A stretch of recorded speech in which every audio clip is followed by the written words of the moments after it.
यहाँ के जो बच्चे हैं जो बाहर में जाते हैं बेरोजगारी की मार झेलते हैं, इसलिए यहाँ अपने धरती पर अपने बाप माता अपनी पत्नी के पास उनको रोजगार करने का मौका मिले, इसलिए बदलाव बहुत जरूरी है। गरीब बच्चों को भी शिक्षा मिले, वैसी शिक्षा की गरीब बच्चे भी पढ़ लिख के डॉक्टर इंजीनियर बने, वैसी व्यवस्था कायम करना है।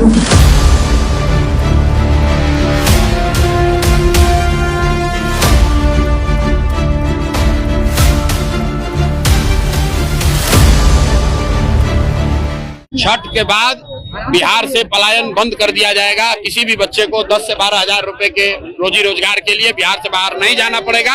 ये पूरा एक एक गांव का, एक एक पंचायत का हमने खाका बनाया है। बच्चों को यहाँ पढ़ने की व्यवस्था होगी। हर पंचायत में 1000 से 1200 लोगों के लिए रोजगार होगा और खेती से कमाई होगी। खाली खाने के लिए खेती नहीं होगी, खेती से कमाई होगी। बिहार में बहुत बड़ा परिवर्तन होने वाला है। कोई बिहार की मिट्टी का कसम लेकर आया है कि बिहार भी जो 80 वर्ष में हम लोग प्रवेश कर गए आज़ादी के, उसके बाद भी बिहार सबसे गरीब राज्य है। इसको आगे बढ़ाना है और एक बार बिहार को भी आगे बढ़ने का मौका मिलना चाहिए, ताकि यहाँ के जो बच्चे हैं जो बाहर में जाते हैं बेरोजगारी की मार झेलते हैं, इसलिए यहाँ अपने धरती पर अपने बाप माता अपनी पत्नी के पास उनको रोजगार करने का मौका मिले, इसलिए बदलाव बहुत जरूरी है। गरीब बच्चों को भी शिक्षा मिले, वैसी शिक्षा की गरीब बच्चे भी पढ़ लिख के डॉक्टर इंजीनियर बने, वैसी व्यवस्था कायम करना है। हमारे जो माता पिता हैं वो जो 400 पेंशन मिल रहा था, कम से कम हमारे माता पिता को भी 2-2 हज़ार पेंशन मिले, ताकि बच्चों पर भीड़ बन के नहीं अपनी ज़िंदगी खुद गुजारा कर लें। महिलाओं को भी कुछ राहत मिले, उनके रोजी रोजगार का देखिए अभी क्या है, 10-10 सौ रुपये जा रहा है। ये 10-10 सौ रुपये नहीं, ये रोजी रोजगार का कोई मतलब नहीं है। कम से कम 2 लाख से 5 लाख उनके जो रोजी रोजगार के जो साधन होना चाहिए उस हिसाब से उनको लोन मिले, और वो भी सस्ता लोन मिले, इसका व्यवस्था करना है। और उससे भी अलग हट के ये जो किसान है, किसानों का है दुगुना किसी ने नहीं किया, लेकिन जब जन सुराज की व्यवस्था बनेगी तो उनके लिए जो किसान व्यापारिक फसल लगाएंगे, उनके खेतों में जो मजदूर रहेंगे, उनके मजदूरी का भुगतान भी मनरेगा से किया जाएगा। ऐसी व्यवस्था हो, बिहार भी आगे बढ़े। बिहार के जब प्रत्येक परिवार आगे बढ़ेंगे तो बिहार का जब प्रत्येक परिवार मजबूत होगा तो बिहार ऐसे ही आगे बढ़ेगा। ये व्यवस्था कायम करनी है। कोई आया है, ये जो बिहार की मिट्टी का कसम लेकर हम लोग भी उस मिट्टी में भागीदार बने, यही मैं कहना चाहूँगा। इस प्रेस कॉन्फ्रेंस का उद्देश्य यही है। एक बार जन सुराज लाइए। बाबा साहब का जो सपना था, महात्मा गांधी का जो सपना था कि जब देश आज़ाद हो तो जन सुराज हो। भारत के सभी प्रदेशों में जन सुराज आ गया, लेकिन बिहार सबसे गरीब राज्य है, यहाँ भी जन सुराज हो, जनता की सरकार हो, या व्यवस्था कायम हो, यही हम लोग प्रयास कर रहे हैं। हमारी पहली प्राथमिकता ये होगी, देखिए हम लोग, हमारी पार्टी की जो प्राथमिकता है पाँच जो काम जिसको मैंने बताया, लेकिन मेरी प्राथमिकता ये होगी कि विभिन्न पंचायतों में विभिन्न तरह की समस्याएं हैं। कहीं जल जमाव की समस्या है, कहीं भाई में झगड़ा है, जो छोटे मोटे बात के लिए थाना पर जाते हैं, वहाँ भ्रष्टाचार होता है, या किसी तरह की कोई जो समस्याएं हैं, इसके लिए मैं कमेटी बनाऊंगा। अब प्राथमिकता के आधार पर विभिन्न पंचायतों में जो समस्या है उसका समाधान प्राथमिकता के आधार पर कमेटी तय करेगी, अब मैं उसका समाधान करूँगा। जितनी भी जो समस्याएं होंगी प्राथमिकता के आधार पर उनका समाधान किया जाएगा। डिग्री कॉलेज का व्यवस्था निश्चित रूप से हम पूरा प्रयास करेंगे।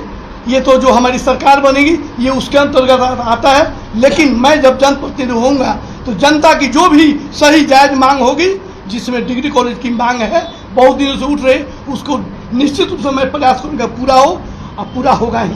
देखिए हमारे नेता जो है प्रशांत किशोर ने क्या कहा कि यहाँ जो कहीं जल जमाव की स्थिति है, उत्तर भारत में बाढ़ की समस्या है, मध्य भारत में जल जमाव की समस्या है, दक्षिण भारत में ये क्या बोलते हैं सुखाड़ की समस्या है। तो प्रशांत किशोर ने क्या कहा, यह बहुत बड़ा एक सिस्टम बनेगा कि एक जगह का पानी दूसरे जगह तक जाए, जहाँ दहाड़ है, जहाँ जल जमाव है, जहाँ सुखाड़ है, सब क्षेत्रों को जोड़ा जाएगा। और ये जो बाढ़ की जो समस्या है कि कहीं दहाड़ होता है, बहुत घर बर्बाद हो जाते हैं, बहुत मिट्टी कट जाती है, उपजाऊ मिट्टी जो खेती लायक है वो भी कट जाती है, जनता तबाह, गरीब भोली भाली जनता के घर कट जाते हैं। इससे निजात, परमानेंट निजात हम लोग देंगे, लेकिन ये तो जनता के ऊपर निर्भर है।